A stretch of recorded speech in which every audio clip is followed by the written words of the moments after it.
You ever watch a fighter avoid an entire combo and think, how did they do that? To me, it's one of the most impressive things that can be done in this sport. We always talk so much about the strongest chin or the most finishes or the greatest champions, but why don't we talk more about the fighters who are hardest to hit? And which fighter is the hardest to hit? Buckle up, children, it's time for another one of my data dives. I'm Tommy from MMA On Point. A massive thank you to our channel Hall of Famers, and these are the 10 most unhittable fighters in UFC history. Alright, so how do we even go about determining this? What stats matter? First things first, we need to scrape the career data for all 2,516 fighters who have had a bout in the UFC and dump it into an Excel spreadsheet. Surprisingly, this time that's the easy part. Next, we need to determine what defensive stats are going to tell us who is the most unhittable, and lucky for us, the UFC keeps extensive data on strike defense, so we have a ton to go off of here. The main stats we'll be using to determine the most unhittable fighter are strikes absorbed per minute average, which tells us how frequently a fighter is hit, strike defense percentage, which tells us the total percentage of strikes a fighter has avoided in their career, strikes absorbed, the total number of times a fighter has been hit with a strike, and lastly, total attempted strikes, which tells us how many strikes have been thrown at a fighter. Now, keep in mind, these are all significant strikes only, and for two reasons. One, that's what the UFC tracks, and two, it helps us get rid of ground strikes and things we wouldn't really consider the same as a fighter avoiding a strike from range. The logic of using these four stats to determine which fighter is the most unhittable is simple. In combination, they tell us the volume of strikes a fighter has had to avoid and how well they avoided them over time.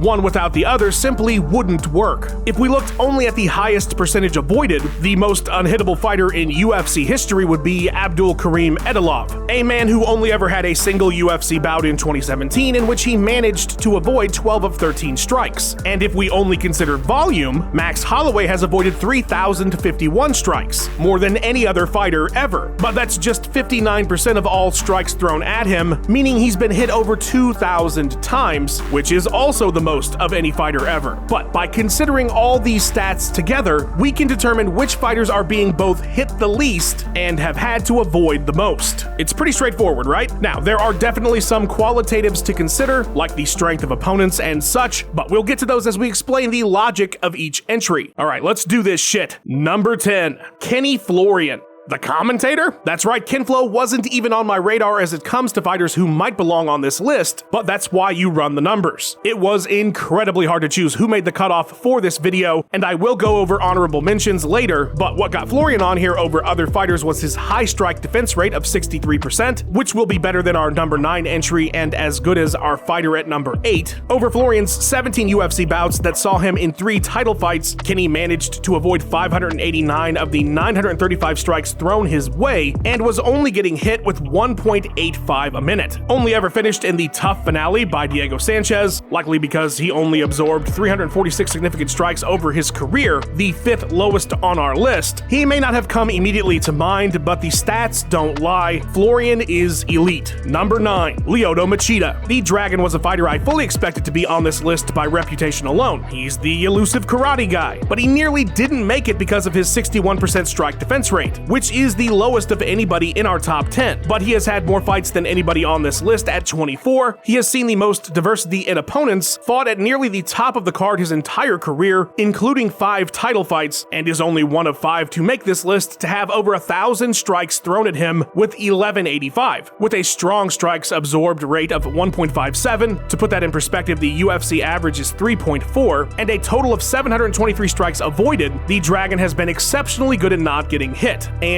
despite his long career, only suffered 462 significant strikes. Now, it's true he has been KO'd more than once, but a good shot is a good shot, and as they say, it only takes one, which is why KO losses don't really factor into this list, although they are few and far between for most that we talk about today. Number 8, Benson Henderson. With only 14 UFC bouts, Smooth Ben has still made the list, and that is because his stats more than put him here. He might have been even higher than 8 if we considered his run in the WEC. The sheer volume this man has had to endure in his career is wild. Despite having 10 less bouts than Machida, there were 126 more attempts to hit Henderson at 1311. Despite this, Ben only absorbed 485 and managed to avoid 826, more than 100 over Lyoto. The only real knock against him would be the 1.79 significant strikes absorbed, which isn't that much lower than even Kenny Florian, but when you factor in the volume of strikes, his 63% defense rate, and the level of competition, Benson fought in 5 title fights and headlined 10 events, he makes up for any shortcomings and puts himself ahead of our previous 2 entries. Number 7. Khabib Nurmagomedov. A 65% defense rate is truly elite. Only 143 fighters in UFC history have ever had higher, and mind you, the vast majority of them have barely taken more than a bout's worth of punches in the promotion. Only the top 5 fighters on this list have a higher percentage as well. What keeps Khabib from getting beyond 7 is really a lack of volume. At 860 attempted strikes against him, he has the second least of anyone in the top 10, which would be okay, but when you consider his absorbed rate of 1.79 per minute is also second lowest, it's hard to say he deserves to be any higher, which isn't to say he's not elite, and he certainly fought elite strikers in his title defenses. He also had a fight with Edson Barbosa, all along only absorbing 301 strikes, meaning 559 missed, but he just didn't have enough fights to bump those numbers up enough for a higher spot on the list. Number 6. Jon Jones. I didn't anticipate Jon Jones being a controversial inclusion on this list, but he kind of is. JBJ has had the most attempted strikes against him of anyone on this list, with 2,114. He has avoided the most of anyone on this list at 1,353, but he's also been hit with the most at 761, the next closest being a whole 179 strikes less. And he has the worst strikes absorbed per minute rate on here by far, the only fighter on this list to be over 2 at 2.22. What saves Jon, though, is the 64% strike defense rate, his level of competition, the man has been in 16 title bouts in 23 fights after all, and the sheer amount of volume he's faced. Yes, some of his numbers aren't going to be as good as the rest of the field, but he's also been tested far more than anyone else and shown incredible defense across mostly title bouts. I'm putting my foot down, he belongs as one of the hardest fighters to hit of all time. Number 5.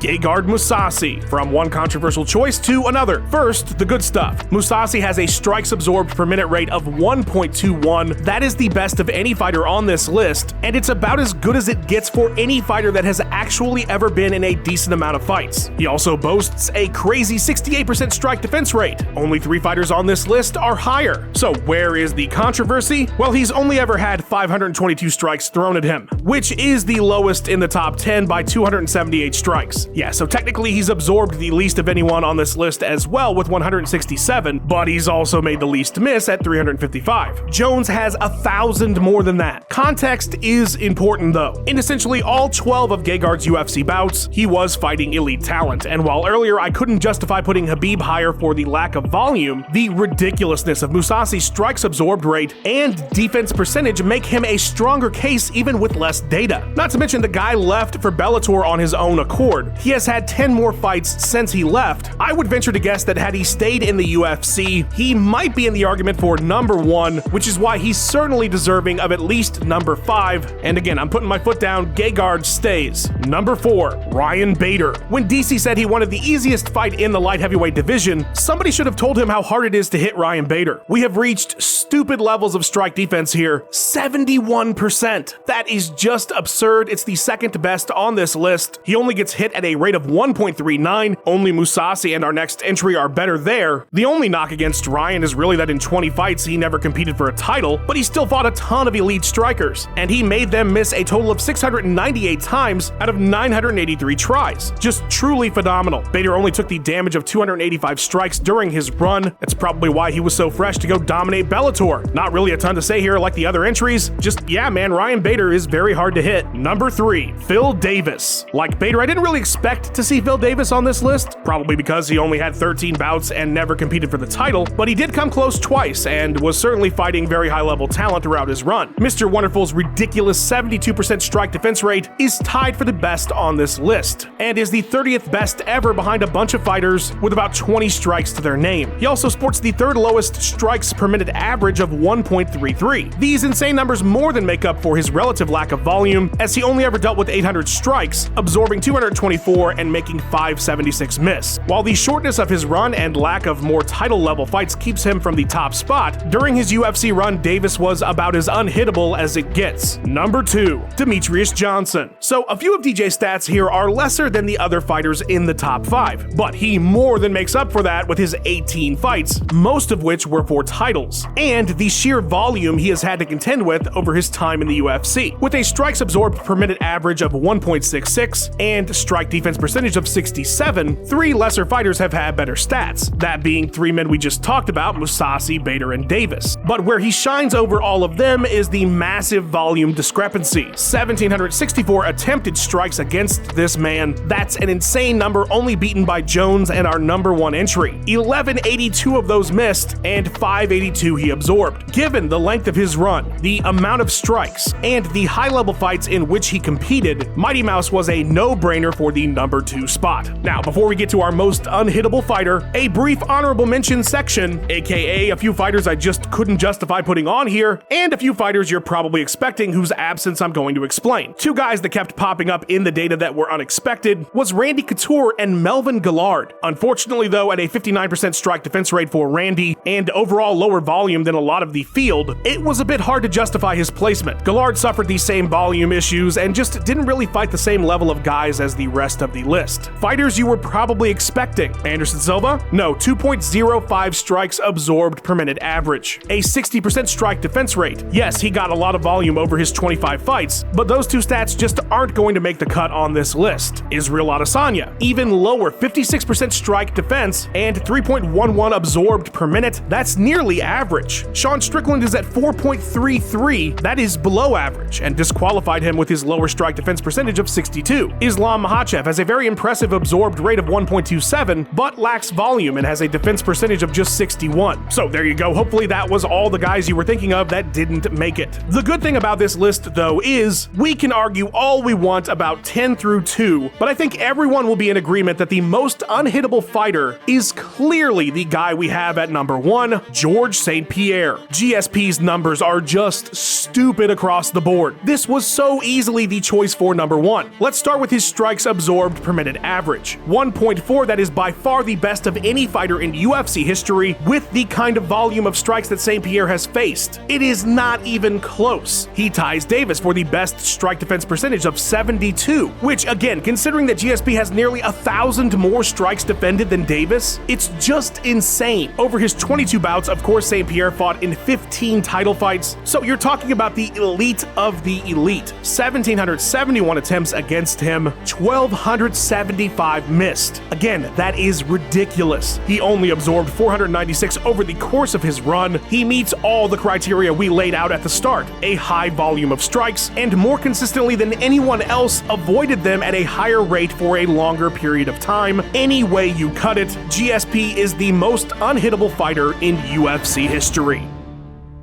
Have a little bossa nova. You know who never misses though? The editor of this video, Max Randall. A sharpshooter in the cage, on the mic, and in the editing bay. Please follow him on all his socials. A massive shout to our channel champions. Could not do it without you. If you would like to be as awesome as them, hit that join button. There's really cool exclusive content. You might end up having some say in a video as well. Like and subscribe to justify all this data diving. And please comment down below what you thought of my methodology, the fighters that made the list, the fighters that didn't. I'd love to hear from you. Thank you so much for watching. Let's do this again real soon.